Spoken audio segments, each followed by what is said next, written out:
Kapag pamilya niya ang sinaling, siya ang una mong makakabangga. Siyempre, as a mother, nandito ako, dumidepend sa kanila. At sa harap ng anumang akusasyon, matapang siyang umaalma. Wala ka ng pakialam sa buhay ng may buhay. At huwag ka na makisaw-saw sa gulo na may gulo. Ay hindi maikakailang parang isang bagyo na humaharap ang Gutierrez matriarch na si Annabel Rama sa lahat ng kontrobersya. Ngayong hapon, muli siya magbabalik sa intriga at scene para sumagot sa iba't ibang signal ng mga bagong isyong kinasasangkutan niya bilang isang ina, talent manager at ang latest. Sa mga pros and cons ng pagtakbo niya bilang congresswoman, andito kami to support. Bilang isang politiko, Tita Annabel, prangkahan na. Ito ang Don't Lie to Me, live na live. This is it mga kapuso, pwesto na ito na pinapakaakbangan ninyong Don't Lie to Me at kung saan nakasala nga ngayong hapon. At talaga naman ang nag-iisa, napaka-controversial, Miss Annabel Rama. Tita Annabel, good afternoon. Magandang hapon, sweet, at saka lahat ng mga kababayan ko sa North District. Hello! Ay, nako, nakatutok ang mga taga-North District ng Cebu. Anyway, highway by the way, Tita Annabel, hindi na tayo magpapaligoy-ligoy pa dahil naka-ready naman na si Inspector Miranda. Pati na rin ang mga snaps dancers. Andiyan lang sila sa gilid-gilid. Kung sakaling may lie, eh, hiluhin nila ako. At andiyan ang aking mga kaibigan mula sa Philippine National Red Cross QC Chapter. Maraming salamat sa inyong dalawa. Eto na, this is it! Ang unang tanong. Ayun. Nako, Tita Annabel, bilang isang ina, yan muna ang unahin natin.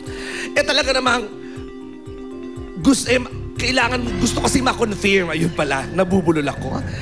Ni Miss Cherry Dumlao-Nulod ng Truth Verifier Systems Inc. na may telephone number 6347571 to 6347573. Kasi kilala kayo, di ba? May pelikula nga kayo, Monster Mom, di ba? Ang image nyo talagang nanay na mataray, matapang. Pero, ngunit subal na tapwat, may nasagap kaming chismis, Tita Annabel.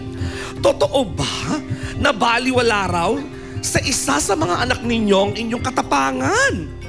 Kaya naman gusto namin malaman, Tita Annabel, totoo ba na sa lahat ng anak ninyo ay takot daw kayo sa Showbiz Central host na si Mr. Raymond Gutierrez? Naku, Tita Annabel, don't lie to me. Yes or no? Yes. Ay, yes? Ay, umamin. Naku, bakit kaya? Naku, si Mon ba nanonood? Naku, gusto kong malaman kung bakit. Oy, maganda yan. Alam, akala ko kay Rufa, yung pala kay Mond. Inspector Miranda, umuo naman. Is it a truth or a lie? Ayun, truth nga. Tita Annabel, bakit? Nagulat kami. Usually alam namin si Rufa kasi si Rufa yung lagi mo nakakabanggaan. Yung pala kay Raymond, bakit po? Si Raymond kasi, hindi naman yan, tahimik lang yan eh. Pero once sumagot yan sa akin at saka mag-reason out, para siya talagang galing sa Amerika na para bang wala ka na pakialam sa buhay ko, something like that. Pero nakikinig naman yan sa akin. Pero dahil nga matindi yung English niya, hindi ko minsan naintindihan, yes talaga ako ng yes. Yun pala! Yes. Napapa-yes ka na lang. Kasi natatakot ka sa kaka-Ingles. Kasi malalalim siya mag-English sa akin eh. So sabi ko, walang gulo, okay, ganun lang. Yun naman pala mo, nakala ko kung bakit natatakot. Well, maraming salamat. At least na-explain naman ng klaro ni Tita Annabel. Kasi promise Tita Annabel, mape-perfect niya daw ito ngayon eh. Tingnan nga natin, dahil eto na ang pangalawang tanong. Ha? Ayun. Naku, ang sabi ng pabo, Tita Annabel. Itong issue naman ito ay bilang talent manager. Iisa-isahin natin yan. Kasi naman, gusto kasing masagot ng mga kaibigan natin mula sa Philippine National Red Cross QC Chapter. At alam, pati na rin ng mga protect. Okay, ito na pala yung tanong. Tita Annabel, alam ng lahat na kayo po ay napaka-protective at napaka-influential na talent manager. Pero ngunit subalit na tapwat, merong bakikumpirma nyo nga po ang bulong-bulungan ng mga matatabilang dila? Totoo ba na mas malaki ang komisyon na kinukuha mo sa inyong mga alaga kumpara sa ibang mga manager? Don't lie to me. Yes or no? Yes. Ay, umamin din. Ang toray. Nag-iisa. Bakit kaya? Tatanungin natin kung ilang percent yun. So, compute natin kung ilan ang alaga ni Tita Annabel. Confirm, kaya naman pala ang mga diamante.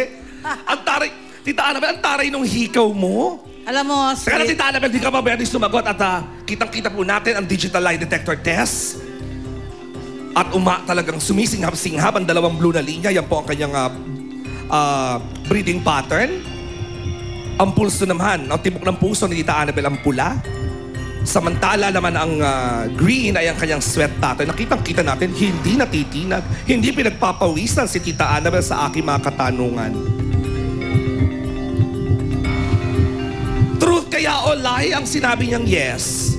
Diyan lang kayo, magbabalik agad ang Showbiz Central. Grabe.